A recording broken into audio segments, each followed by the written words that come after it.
All right, Daily Wire has this report. Philadelphia passed a bill last week banning supervised drug consumption sites across most of the city in the latest attempt by a Democrat-run city to curb rampant public drug use.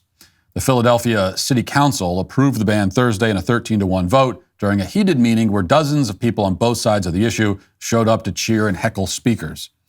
The bill now heads to Mayor Jim Kenney, a Democrat who supports supervised drug consumption sites and may refuse to sign it. However, the City Council passed the bill with enough of a majority to override a veto should the mayor issue one. The legislation would update zoning codes to ban supervised drug consumption sites in 9 of the city's 10 districts, including in the Kensington neighborhood where homeless people dealing and shooting up drugs line the streets. If you've seen those videos from Philadelphia of what looks like the zombie apocalypse, with people crowds of people on the sidewalk, bent over, lurching along. That's Kensington. I mean, that could be anywhere in the city at this point, but it's probably Kensington. Continues, supervised drug consumption sites involve allowing people to bring their own drugs and BYOD, bring your own drugs, and take them under supervision of clinicians to prevent an overdose. Such sites often offer addicts supplies like clean needles and information about addiction treatment as well. So that's what the supervised drug consumption site is. And we've seen this strategy in cities all across the country. We've seen supervised drug consumption sites. We've seen the decriminalization of certain drugs. We've seen law enforcement officially or unofficially de-emphasizing enforcing these kinds of laws. And what we find is, shockingly, that when you do this, you end up with more people doing drugs. Because it turns out that the problem with having a whole lot of people who are, addicted to heroin and methamphetamine and crack and all the rest of it, the problem with having a lot of people who are behaving this way, it's not just that they could overdose. It's not just that they're using unclean needles and they can get HIV or some other illness. Like those are symptoms of the problem. Those are manifestations of the problem, but that's not the problem in and of itself. And the whole philosophy behind the supervised drug consumption site is that, well, that's just it. That's the problem. The only problem with having a city full of heroin addicts is that the needles might not be clean, and so they might get AIDS. Or they might overdose because they take too much. And they're not doing it in a supervised way with a licensed physician right there to monitor their heroin use.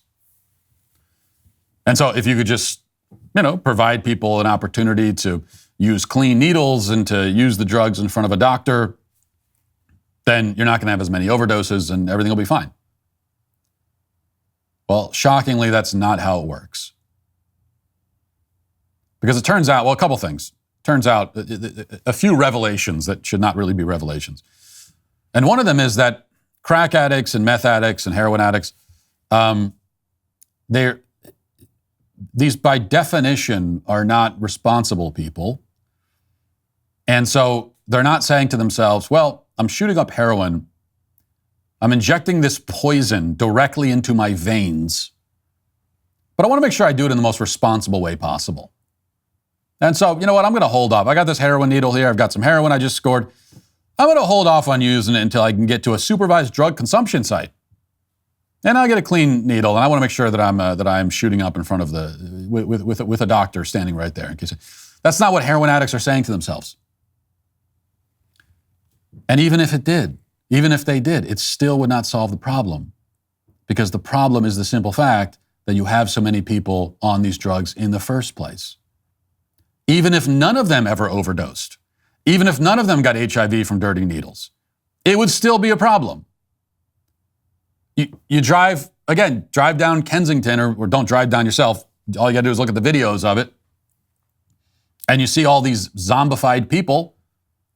Okay, well, what if none of them had HIV and none of them overdosed? Does that make it fine now? Well, okay, it's fine. I mean, they're all still alive, and as long as I know that they don't have any diseases, then everything's cool. No, is that what you want your cities to look like? Is this what we want society to look like? Of course not. Vladimir Putin called the U.S. dollar's drop in dominance objective and irreversible as Brazil, Russia, India, China, and South Africa formally agreed to use local currencies in trade instead of the U.S. dollar. As demand for the dollar weakens, the buying power of the dollar also weakens, and that's why Birch Gold is busier than ever. Investors and savers are looking to harness the power of physical gold held in a tax-sheltered IRA. You can too. You can protect your IRA or 401k by diversifying with gold from Birch Gold. As the U.S. dollar continues to receive pressure from foreign countries, digital currency, and central banks, arm yourself with information on how to protect your savings. Learn if gold is the right for you, too. Text Walsh to 989898, and they'll send you a free info kit on gold with an A-plus rating with the Better Business Bureau, thousands of happy customers, and countless five-star reviews. I trust Birch Gold to help you diversify into gold. If a central bank digital currency becomes a reality, it'll be nice to have some gold to depend on. Again, text Walsh to 989898. Now, what we want is for people not to be using these drugs in the first place. We want the drugs not to be available in the first place. And it turns out, we can try all these other methods, but ultimately we circle back around to the basic fact of human nature that if you want to have less of something, you have to punish it. If you want less of a certain behavior, you punish it. If you want more of a certain behavior, you reward it, you incentivize it. You make it easier for people to do that. And so if you make it easier for people to use heroin, more people will use heroin. If you make it harder and you punish that kind of behavior, you'll get less of it. Not none of it, but there will be less. Okay? They've legalized marijuana in, it seems like, every city in the country at this point. And so what happens? You walk through any city in the country now, and it just reeks of weed everywhere. It's like everybody's high everywhere all the time now. It wasn't like that before when weed was illegal. But we were told that, well, the laws against marijuana use, they're not doing anything. They're not stopping anyone from doing it. Everyone's doing it anyway. So you might as well make it legal. Well, then we make it legal, and what happens? A lot more people are doing it, and it's just everywhere. It's inescapable. Because there's just a basic logic here. Yes, punishing things cannot make, you can't stop everyone from doing something absolutely by punishing it, but you can mitigate it. You can dissuade people through punishment. It's human nature. You cannot escape it. It's just the way it is. And so if you really want to clean up this problem in the streets of our cities, then, the first thing that you do, and the harshest punishments, of course, go to the drug dealers. And you punish them severely. Because they're not just drug dealers. These are mass murderers. That's how you start prosecuting them.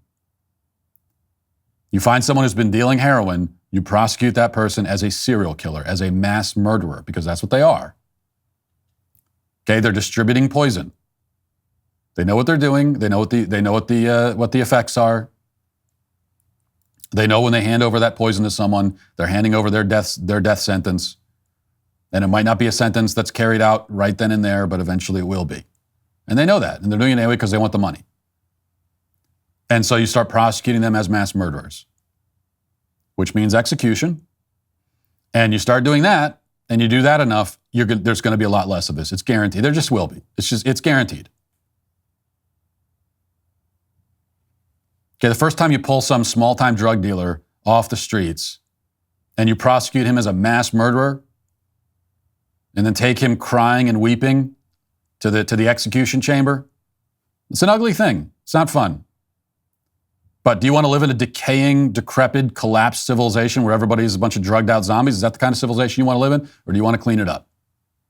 Do you want to have a civilization or not? Because if you want to have one, this is what it's going to take. And the first time you do that, I guarantee, just that first time, there's going to be a lot of drug dealers who see the light. Not all of them, but a lot of them will. A lot of them are going to say, I don't know if this is worth it. Or the other option is we can continue to live in a zombie apocalypse by choice. Yeah, that's great too. That's the compassionate approach. That's what we do if we're compassionate. Right. If you'd like to see what else I have to say, you can access my full show by going to dailywire.com or by going to the Matt Walsh Show Twitter page. Hope to see you there. Godspeed.